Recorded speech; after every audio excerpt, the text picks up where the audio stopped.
Hi, Nicole. Thank you for taking time out of your day to do this, and congratulations on your winner of the Lifetime Contribution Award. So, just a few questions for us. I won't keep you too long. So, I was wondering if you could tell us a little bit about your career with the Ac2T company. You've been with them for 20 odd years now. Can you talk us through some of your proudest achievements that you've gotten over the years? My proudest achievement. So basically, ACT as a research center has a lot of achievements. But if I focus on my expertise, which is in the field of lubricants and lubrication, then I would say there are 4 achievements I'm really proud of. So the first is, and which actually started when ACT Research started to work as a company, is the establishment of lubricants and lubrication as a research group. So we started with, let's say, 1-2 laboratories with equipment that was related to lubricant analysis. And over the years, this field has grown to even a research area. And today, Ac2T has 4 research areas, and sustainable lubrication, which is the actual name of this research area, is focusing on research on lubricants and fuels. So that would be, let's say, the first achievement. The second achievement, I think, refers to artificial aging of lubricants. So we know that lubricants degrade in use, which means that physical, chemical properties, tribological performance somehow changes. So mostly turns into, let's say, bad performance. And we have established a laboratory where we can simulate the aging, the degradation of lubricants in the field.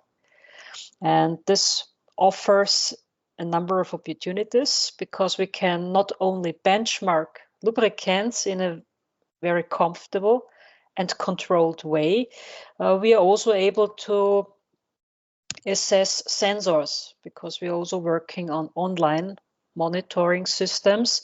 And once we know how a lubricant degrades, we could also find a sensor system that best captures the way of aging of this lubricant.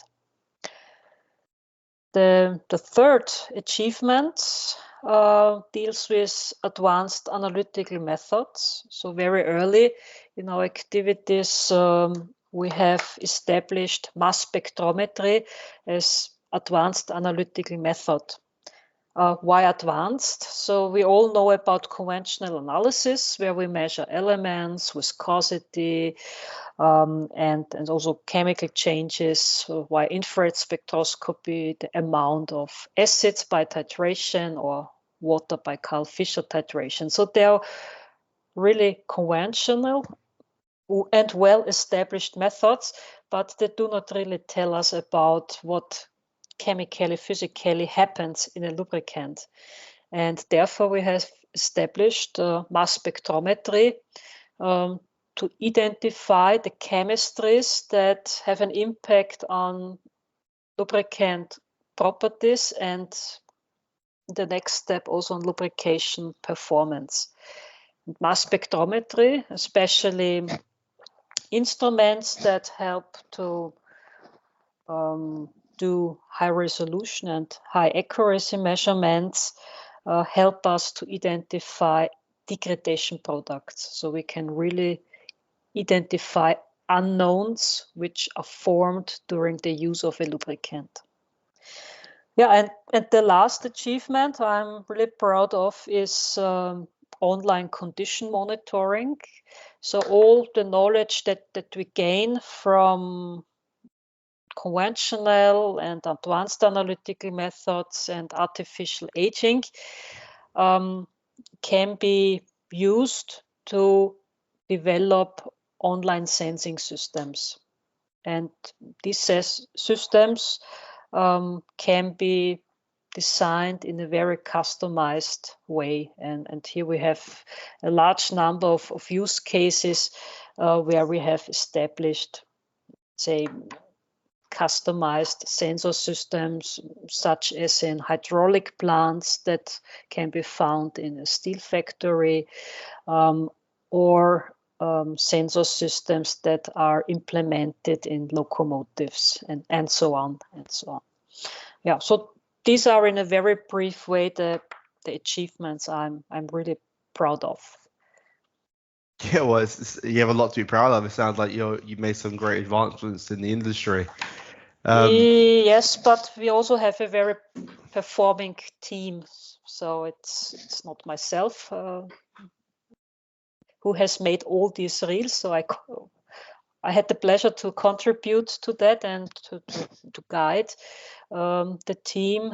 But as said, there are many people behind, who made this reel. Yeah. Well, props to you and your team then for getting all that work done. Sounds like it was a long road to hoe, and Yeah, you got there in the end. we had 20 years to come so far. Yeah. So what can you tell us about the future then? What are your main goals for the next year ahead? Yeah, the next year actually starts just in April.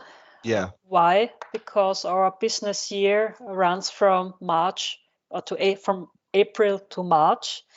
And this year is a very special and accordingly a very challenging year, because we also come not only to an end of a business year, but also to an end of a funding period. And just next week, in beginning of April, we will start and set up our next funding period, which will be for a period of 5 years. So the main goals for the next year, or let's say starting from next week on, is to set up our new projects, which are ranging from, let's say, more fundamental research to application-oriented research with the involvement of the industry. And as we start the new funding period, we also will, let's say, adapt and our research emphasis to new topics, or topics that we have already started to work on will be intensified. And these, let's say, 3 research emphases concern digital transformation. This is something we have already established in, let's say, in the outphasing funding period, but will of course be intensified over the next years. So we make here intense use of statistical methods, but also tools that we know from artificial intelligence. We have learned a lot about AI and machine learning algorithms, and now want to emphasize more on, let's say, physics-informed machine learning, also to provide the understanding why a tool provides the results it provides. So we want to connect machine learning algorithms with, let's say, the expertise in tribology, to consolidate the models we are developing. Another issue, which I think is a never-ending story in tribology, is efficiency.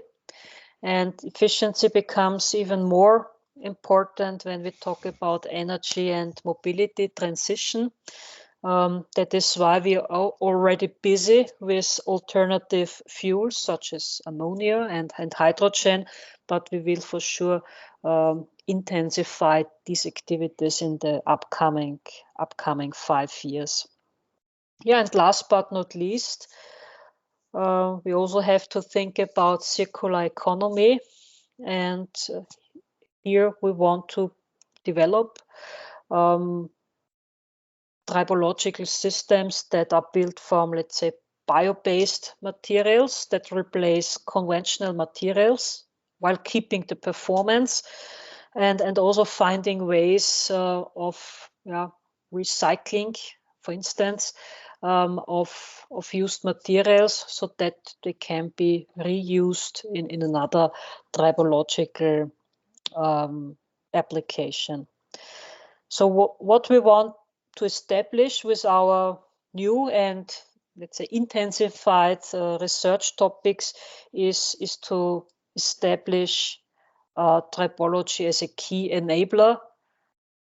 Typically, tribology is considered a problem because we cause friction and wear, but I think we have to rethink tribology in a positive way, because understanding tribological problems leads us to solutions in tribology, and this way tribology can be considered as a key enabler to reach our goals and those we have to face in Austria, Europe, and everywhere in the world. Well, sounds like you've got a lot planned for a very busy year and hopefully a very productive year. Yeah. I wish you and your team the best of luck. Thank you very much. Getting through to some of these solutions. Yeah. So finally, what piece of advice would you give to young women starting their professional journey in tribological research in 2024, and that are dreaming of making significant contributions to the industry over the course of their career? Yeah. Now maybe the answer can be quite shorter here. It's not only limited to women. So if you want to work on solutions in the field of tribology, then I just can recommend just do it and stay focused and choose a mentor, because there are many people in the tribology community who have enormous expertise, both women and men. And I really highly recommend that young people, young women, choose such a mentor who helps these people in the first years of their career. Yeah, I couldn't agree with you more there from personal experience. So thank you, Nicole, and congratulations once again for the Lifetime Contribution Awards. Very well deserved. And thank you for taking the time out of your day to do this interview. I'm sure many people appreciate it. So thank you once again. Yeah, thanks for considering me for this award. Thank you. Of course. Thank you. Take care.